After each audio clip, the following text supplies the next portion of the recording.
Good morning. It is Wednesday, June 17th, 2020, and I'm here for Bed Talk from Bed Talk 63. Today's topic is blind spots. Such an interesting concept. I think about them a lot. I hear about them a lot. I think they're such a vital piece in looking at our lives and our leadership, whatever's going on, because we all have them. That's the reality. And what's funny is when someone says, I'm very aware of my blind spot, and I just sort of bite my tongue or speak up, depending on the person and the relationship, and say, well, yeah, no. Because the thing is, if you're aware of your blind spots, they're no longer blind spots. The only question is, are you really changing around those blind spots? And what I've learned about blind spots comes from the idea of driving, which is where I first learned about blind spots. And I know there are things in the vehicle, and I have this thing, I don't want to be in someone else's blind spot, and I don't want them in my blind spot. So I will change my position in the traffic, if at all possible, in order to avoid being in someone's blind spot or having them in mine. And if you know me at all, you know I'm going to accelerate to create that change, not brake. But that's just me. So here's the thing, if I've got someone in my blind spot right now, and I decide to accelerate so they're no longer in my blind spot, the truth is, I just created a new blind spot. There may not be anyone in it, but that's the nature of blind spots. They pretty much always exist, which means we've got to constantly keep our eye out for the blind spots.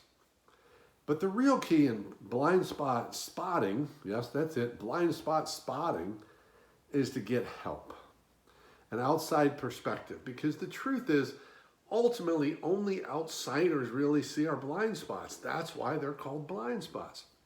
This could be our partner in life.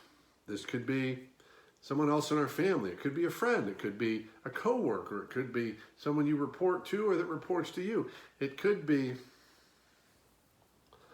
a coach or someone, a mentor, an advisor of some sort.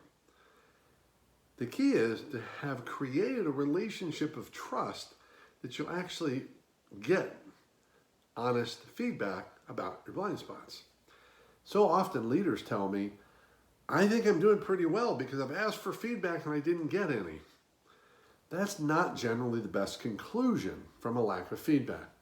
Probably means there's some gap in the trust where people feel safe enough to give you that feedback. Because think about it, giving you feedback about something you really already know about, that's challenging enough, but giving you feedback about something you don't know about, or you're not self-aware about, or you haven't really realized, or haven't realized the impact of it, that's the scary stuff, and that requires high degrees of trust, especially in the workplace.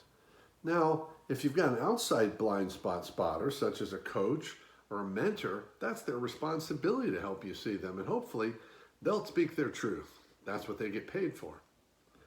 So the thing about blind spots to take away today is we all have them, and as much as we want to change them and be aware of them, as soon as we spot one, we pretty much create another one. So stay on your toes, keep constantly scanning for the blind spots. In some cases, we can anticipate them from our patterns of behavior, but most important, empower challengers in your life. These are the people that will hopefully tell you the truth and help you see the blind spots, and then you get to decide if you're really going to do something about it or not, because that's your choice once you know. So keep taking care of yourself and those you care about, and by all means, stay connected. See you tomorrow.